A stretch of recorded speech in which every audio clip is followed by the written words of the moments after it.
দ্বিতীয় মেয়াদে যুক্তরাষ্ট্রের প্রেসিডেন্ট হওয়ার পর ডোনাল্ড ট্রাম্পের কোড নেম দেওয়া হয়েছে মোগল। এর আগে প্রথম মেয়াদে প্রেসিডেন্ট থাকার সময়েও তার কোড নাম একই ছিল। আর ফার্স্ট লেডি মেলানিয়া ট্রাম্পের কোড নেম রাখা হয়েছে মিউজ। সাধারণত মার্কিন প্রেসিডেন্ট ও তার পরিবারের সদস্যদের কোড নেম দেওয়া হয়। গত ৮০ বছর ধরে এই কাজ করে আসছে সংস্থাটি। একসময় এসব কোড নামের বিশেষ গুরুত্ব থাকলেও এখন তা শুধুই আলংকারিক অর্থে ব্যবহার করা হয়। এই কোড নামগুলোর উদ্দেশ্য ছিল যোগাযোগ, গোপনীয়তা বজায় রাখা এবং জরুরি পরিস্থিতিতে দ্রুত প্রতিক্রিয়া প্রদান। কোড নাম ব্যবহারের সূচনা ঘটে মার্কিন সিক্রেট সার্ভিসের হাতে। ১৯০১ সালে প্রেসিডেন্ট উইলিয়াম ম্যাককিনলির হত্যাকাণ্ডের পর সিক্রেট সার্ভিস প্রেসিডেন্টের সুরক্ষার দায়িত্ব গ্রহণ করে।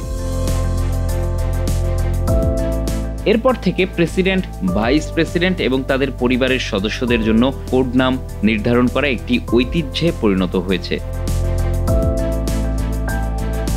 সিক্রেট সার্ভিস কোড নাম নির্ধারণের ক্ষেত্রে সাধারণত কিছু সহজ কিন্তু অনন্য শব্দ বেছে নেয়। এই শব্দগুলো হতে হবে এমন যাতে উচ্চারণে কোনো বিভ্রান্তি না হয় এবং রেডিও যোগাযোগ স্পষ্টভাবে শোনা যায়।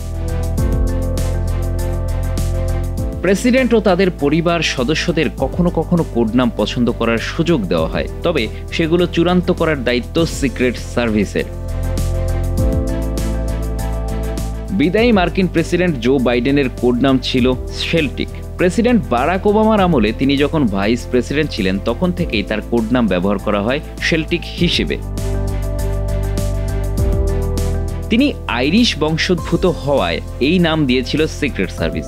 এছাড়া বাইডেনের ভাইস প্রেসিডেন্ট কমলা হ্যারিসের কোড নেম ছিল পাইওনিয়ার। ৮ বছর যুক্তরাষ্ট্রের প্রেসিডেন্ট ছিলেন বারাক ওবামা। তখন তার কোড নাম ছিল রেনেগেড। কি কারণে এই নাম বেছে নেওয়া হয়েছিল তা অবশ্য কখনোই প্রকাশ করেনি সিক্রেট সার্ভিস।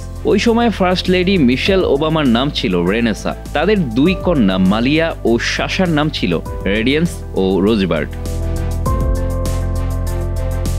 ১৯৮৯ থেকে ১৯৯৩ সালে মার্কিন প্রেসিডেন্ট ছিলেন জর্জ H.W. বুশ। তার কোড নাম ছিল টিম্বার উলফ। কেন তিনি এই নাম বেছে নিয়েছিলেন তা কখনোই জানা যায়নি।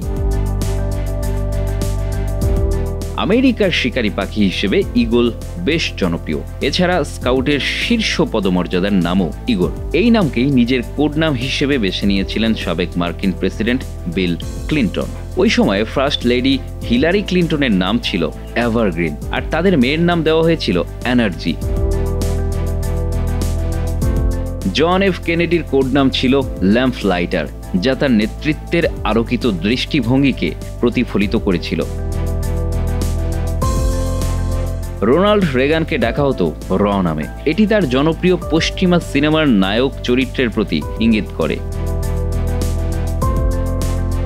কোড নামগুলো শুধুমাত্র নিরাপত্তার জন্য ব্যবহৃত হয় না, বরং এগুলো একটি ঐতিহাসিক স্মারকও বটে। প্রেসিডেন্ট ও তাদের পরিবারের সদস্যদের ব্যক্তিত্ব এবং কর্মকাণ্ডের প্রতিফলন এই নামগুলোর মধ্যে ফুটে ওঠে।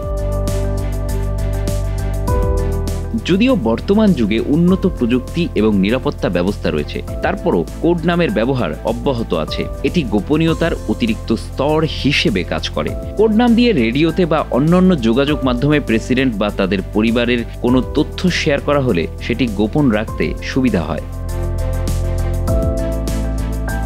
Bangla affairs news desk.